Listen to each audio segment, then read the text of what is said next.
পলিটিক্সে চির শত্রুও কেউ নেই, চির মিত্রও কেউ নেই। আমি আপনার এই যে এখানে প্রমিস করে যাব, শেখ হাসিনা কি কোনোদিন চিন্তা করতে পারছিলেন আপনি নিজামী সাহেবের পায়ে ধরে সালাম করবে, গুলাম আজমের পায়ে ধরে সালাম করবে, আবার আমাদের বিরুদ্ধে যুগপৎ আন্দোলনে তারা জামাতকে সাথে করে নিয়ে বিএনপি পতন করবে? এবং প্রথমই তো কেয়ারটেকারের প্রস্তাব ছিল জামাতে ইসলামে। এই জামাতে ইসলাম যদি বেগম খালেদা জিয়াকে অসুস্থ দেখতে যায়, দোষ কোথায়? আমি যদি আপনার অসুস্থ হন, আমি আপনার সাথে একটা আজকে টক শো করলাম, আমি যদি শুনি যে আপনি অসুস্থ আর আমি যদি কোনো সুযোগ পাই তা আপনাকে দেখতে যদি আসি, এখানে তো আমার অফেন্সের কিছু নেই। পলিটিক্সে ওনারা যদি এইটা করে থাকেন, আমি মনে করি এটা better for everybody, for the nation.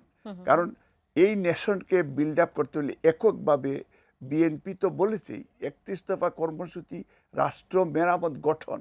Tarique Rahman তো বলেছেন আমি একা সরকার গঠন করব না, আমি গেলে জাতীয় সরকার গঠন করব। অর্থাৎ সবাই মিলে কিন্তু 5 স্তর শক্ত করে। এখনো কি সেই জাতীয় সরকার গঠনের ইচ্ছাটাই কি বিএনপি পোষণ করছে? অফকোর্স করছে, তারেক রহমান তো বলেছেন এটা।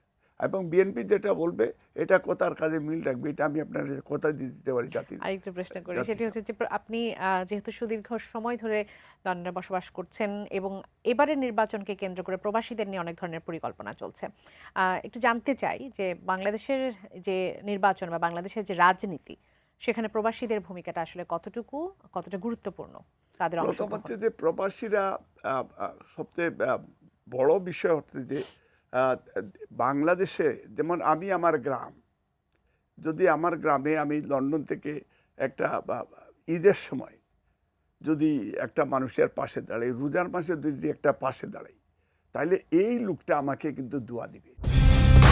কালার এক্সপার্ট, জর্জ স্যাপ এবং মাইল্ড অন হ্যান্ডস টেকনোলজি সমৃদ্ধ অরিক্স ক্রিস্টাল ওয়াশ আপনার লন্ড্রি এক্সপার্ট। এই দোয়ার প্রবাসীদের দরকার এক। দ্বিতীয় হচ্ছে যারা আপনি ওয়েস্টার্ন ওয়ার্ল্ডের পলিটিক্স আমরা দৌড় দেই, যেমন great Britain, America, European union, এবং আমার এমপিকে আমি যেটা বলবো, এটা আপনি এখান থেকে যত বড় মানুষই থাকেন আপনার কথা শুনবেন, আমার কথা শুনবে। তো প্রত্যেকটা ব্রিটিশ পার্লামেন্টে, ইউরোপিয়ান ইউনিয়নে, আমেরিকায়ও এটা তারা তাদের কথাই শুনে।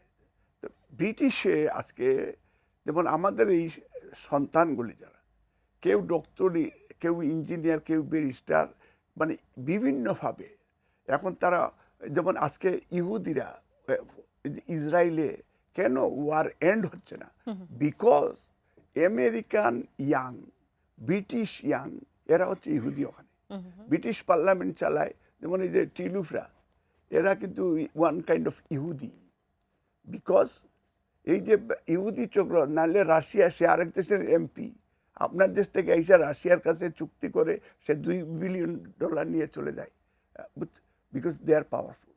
হাসিনা ওদেরকে ব্যবহার করেছে, হাসিনা জয়কে ব্যবহার করেছে, জয় $14 বিলিয়ন চুরি করেছে। এটা তো এই দেশের প্রেজেন্ট কেয়ারটেকার, যেটা ইন্টেরিয়র গভর্নমেন্ট, তারাও বলেছে। পুতুল, সে তার এত বড় ডিপ্লোম্যাট কোথার থেকে আসলো, তার সে আজকে ইন্ডিয়াতে। এই বিষয়গুলি যদি আপনি চিন্তা করেন, যে যখনই আপনার মাথায় ঢুকাবেন, এই জন্য প্রবাসীদের হ্যামারিং করার জন্য প্রবাসীদের দরকার।